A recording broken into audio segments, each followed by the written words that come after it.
আমাদের ভিতর থেকে না কেউ কিছু কইছে আমরা কেউ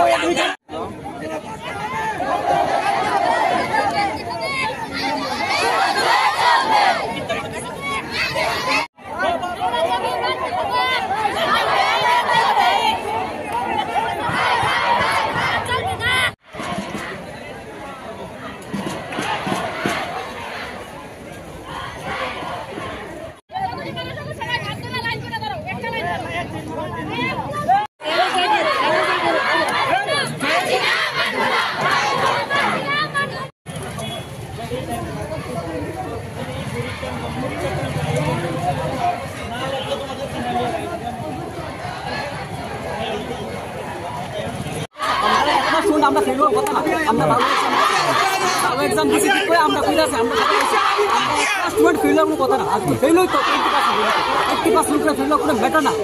স্টুডেন্ট যদি 3টা সাবজেক্টে ব্যাক পায় তার মানে হয়েছে সে ইয়ার ব্যাক, ঠিক আছে? তারা কিভাবে প্রমোট করা হয়, ঠিক আছে? তারপর কথা হচ্ছে যে আমরা রামপুর কলেজের মধ্যে কিভাবে সাব প্রমোট করা হবে, কিসের লিঙ্ক আমাদের বেলুনে কলেজে কিসের লিঙ্ক আমাদের। একটা স্টুডেন্ট যখন পরীক্ষা থাকবো আমরা বাইক থেকে আমরা 1% ও পরীক্ষার 1 ঘন্টা ও আমরা আগে ঘুরে আইলে আমরা এক হইলাম দেখাবো মার্কসের ভিতরে 0 কিভাবে হয়। আর একটা স্টুডেন্টে বেলকম নাই 80% লোক ফেল, 70% ফেল, কোনোভাবে মেটায় আমরা এমন কোনো পড়াশোনা আমরা সবাই পড়ে এমন একটা স্টুডেন্ট ফেল তারা ইউনিভার্সিটি তার কারণে 6 মাস করে কাটা দিচ্ছে স্টুডেন্টের জীবন লেখা আমরা আন্দোলন আমরা চাই আমরা 5 সেমিস্টার কারণ অলরেডি আমাদের কষ্ট হয়ে গেছে। আর এভাবে যদি তারা ডিসিশন না নেয় আমরা বিপদের মুখে পড়ো। আমাদের এখন যদি আমাদের যদি ফেল তারা কোনো ডিসিশন যদি না নেয় মানে কি আমার ঘরতে লাগতে রেখে দেবো বা আর তোর ফোন লাগতে হবে, বইটা অলরেডি ফেল করবো ভাই আমার না সবটি মেয়েরা বাইক করবো বিয়া দিয়ে দেবো এমন তো সবটি ভাই সবটি মেয়েরা করবো। আমি শুনি মানে কি আর ফল পড়াশোনা করলে তুই বাইক করে অক্ষণ তোমরা রাস্তা অবরোধ ক্লিয়ার করছো অক্ষণ কি তোমরা প্রিন্সিপালকে চাও কথা বুঝছি ভাইস চ্যান্সেলর মেইন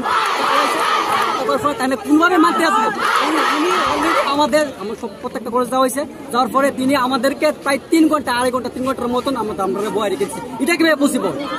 একটা আমরা যে ঘটনা রয়েছে বা আমরা যে আমরা 1 ঘন্টা 2 ঘন্টা মিটে আরামসে পসিবল হয়েছে। তারা চাইছে বাস্তব দিয়ে বয়েছে স্টুডেন্টের একটা কোনো ভিতরে বাইরে নাই তারা কোনভাবে তারা একটা মানে এমন আমরা ত্রিপুরা চাই। আর ত্রিপুরা ইউনিভার্সিটি যদি এমন তোর আগামী ভুল করে একটা যে স্টুডেন্ট আছে প্রত্যেকটা দিনই রাস্তায় আন্দোলন করবো।